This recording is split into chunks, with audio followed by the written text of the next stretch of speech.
New episode में हम mister Huang को देखते हैं जिन्हें उनके सारे साथी मिलकर होश में लाते हैं और फिर लोजो उन सबसे माफी मांगता है और कहता है कि मुझे नहीं पता था कि आपकी तबीयत खराब है। बाकी सारे साथी कहते हैं कि नहीं, माफी मांगने की जरूरत हमें है, हमने तुमसे बिला वजह ही फाइट की। और एक साथी कहता है कि तुम्हारी पावर्स एक्स्ट्रा ऑर्डिनरी हैं, मिस्टर लॉन्ग के डिसेंडेंट बनने के तुम ही काबिल हो। कुछ ही देर में मिस्टर हुआंग की ग्रैंड डॉटर वहाँ पर आती है और आते हुए कहती है कि आपने फिर से अपनी पावर्स को यूज किया है।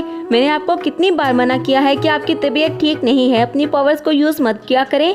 लोजो कहता है कि ये सारी मेरी मिस्टेक है, इसमें इनका कोई भी कसूर नहीं है, मैं ही अपनी पावर को कंट्रोल नहीं कर पाया और सीनियर पे पंप कर दिया। फी लोजो की तरफ देखती है और कहती है कि मैंने सुना है कि तुम फिर से किसी मुश्किल में पड़ गए थे। तो लोजो कहता है कि मिस्टर शॉर ने मुझे उस मुश्किल से निकाल लिया है, उन्होंने मेरी बहुत ज्यादा हेल्प की है। मिस्टर हुआंग कहते हैं कि अगर तुम दोनों ने बातें कर ली हो तो जरा अपने ग्रैंडफादर की तरफ भी देख लो। लेकिन तभी मिस्टर हुआंग को बहुत ज्यादा पेन होने लगता है और ये देखकर सभी बहुत ज्यादा परेशान हो जाते हैं कि उनको क्या हो गया। लोजो अपनी एनर्जी मिस्टर हुआंग की बॉडी में ट्रांसफर करता है और कहता है कि इनकी बॉडी में कोई तो चीज है। तो मिस्टर हुआंग कहते हैं कि हाँ, तुम्हारी ग्रैंड माँ ने कोई चीज मेरी बॉडी में ट्रांसफर की थी जब मैं बहुत ज्यादा इंजर्ड हो गया था। अगर उस वक्त वो ना होती और मेरी हेल्प ना करती तो आज मैं जिंदा ना होता। लोजो कहता है कि मैंने ग्रैंड माँ की सारी बुक्स को पढ़ा है और मुझे पता है कि इसे जॉइंट बॉन्ड कहते हैं और इसकी पावर इतनी ज्यादा होती है कि मरते हुए इंसान को जिंदगी की तरफ ये वापस ला सकता है। ये बहुत ही पावरफुल चीज है, लेकिन कई बार इसके बहुत से इफेक्ट भी हो जाते हैं जिसकी वजह से होस्ट को नुकसान होता है।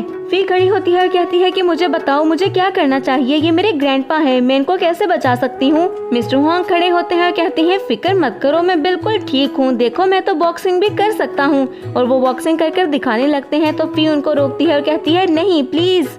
लेकिन तभी वहाँ पर एक और लेडी आती है और कहती है कि मिस्टर हुआंग सब लोग आ चुके हैं, तो क्या हम मीटिंग स्टार्ट कर सकते हैं। मिस्टर हुआंग कहते हैं कि हाँ जरूर और लोजो को अपने साथ आने के लिए बोलते हैं और फिर सब मीटिंग रूम में चले जाते हैं जहाँ पर प्रोजेक्टर में कुछ तस्वीरें दिखाई जाती हैं और वो लेडी सबको बताने लगती है कि लिन जुआन सेक्ट आगे बढ़ता जा रहा है, वो बहुत सारे लोगों को पकड़कर उनको मॉन्स्टर बना रहा है और बहुत सारे लोगों की जान खतरे में है और बहुत सारे लोग इसकी लपेट में आ चुके हैं। मुझे लगता है कि इस बार उनका प्लान कुछ बहुत बड़ा करने का है। तो मिस्टर हुआंग कहते हैं कि हमें सबको इकट्ठा होना होगा। यहाँ पर दो चीजें हैं जो कि मुझे डिस्कस करनी है। पहली चीज गोल्डन बग है। लिन जुआन सेक्ट ने इस बार ऐसा खेल खेला है कि golden scale bomb successfully golden स्लोन अलायंस तक पहुंच चुका है। और फिर वो लोजो की तरफ इशारा करके उसको इंट्रोड्यूस करवाते हैं। तो लोजो जल्दी से खड़ा होकर सबको ग्रेट करता है। तो मिस्टर हुआंग हंसते हुए कहते हैं कि नर्वस होने की जरूरत नहीं है, बैठ जाओ। मिस्टर हुआंग कहते हैं कि दूसरी बात तुम सब लोग जानते हो, लिन जुआन सेक्ट को खत्म करना मेरी जिम्मेदारी थी, लेकिन पिछली बार उनके साथ फाइट करते हुए मैं बुरी तरह इंजर्ड हो चुका हूँ,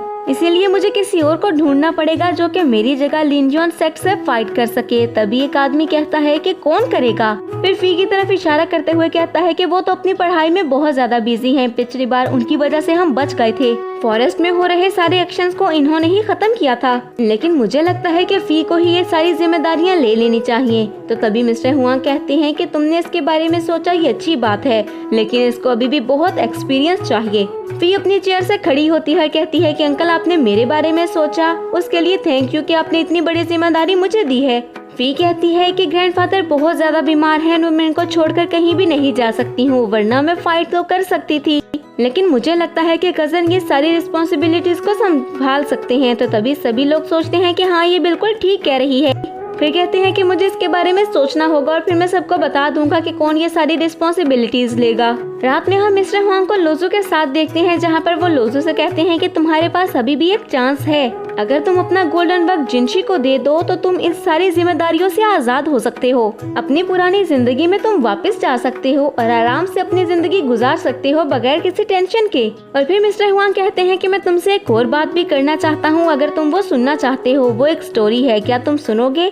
जिस पर लोजो कहता है कि हाँ जरूर, मुझे बताएं ना। मिस्टर हुआंग बताते हैं कि 40 साल पहले एक शेफ था जिसका नाम यिनजे था। उसने एक टीम तैयार की थी जिसको लेकर वो येलिंग किंगडम में गया था और वहाँ पर जाकर के उसने इन्वेस्टिगेशन की थी।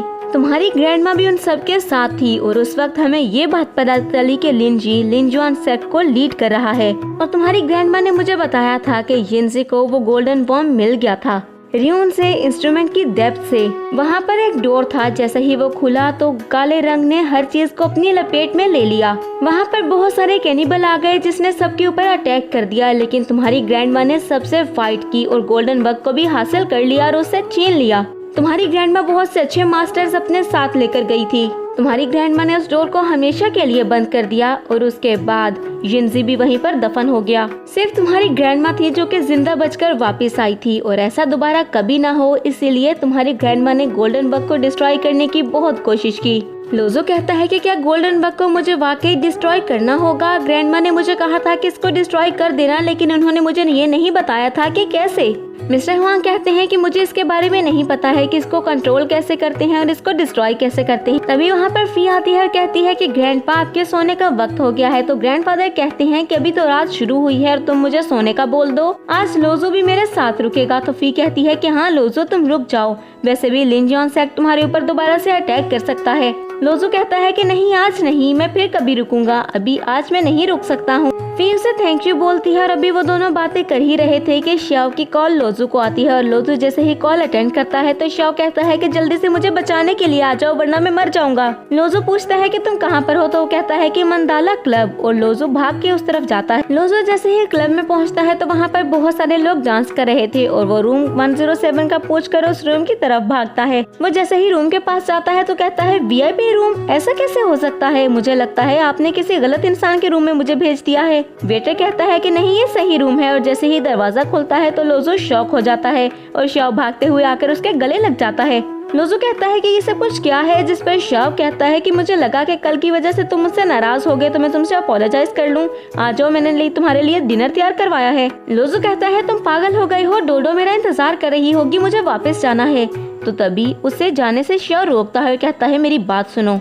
श्याओ उसके करीब होकर बताता है कि एक विच कब से तुम्हारा पीछा कर रही है और उसका नाम मिया है, हमें जल्दी से कुछ करना होगा। और लोजो उसके साथ जाकर सोफे पर बैठ जाता है और तभी सामने बैठा आदमी हंसने लगता है। श्याओ कहता है कि हमें मिनशियांग से मिलना है, बुलवाओ उसे जल्दी से। वो आदमी कहता है कि वो किसी से भी नहीं मिलते हैं, इसीलिए आपसे नहीं मिल सकते। श्याओ कहता है कि तुम मुझे गरीब समझ रहे हो, लेकिन मेरा भाई बहुत अमीर है, समझे ना।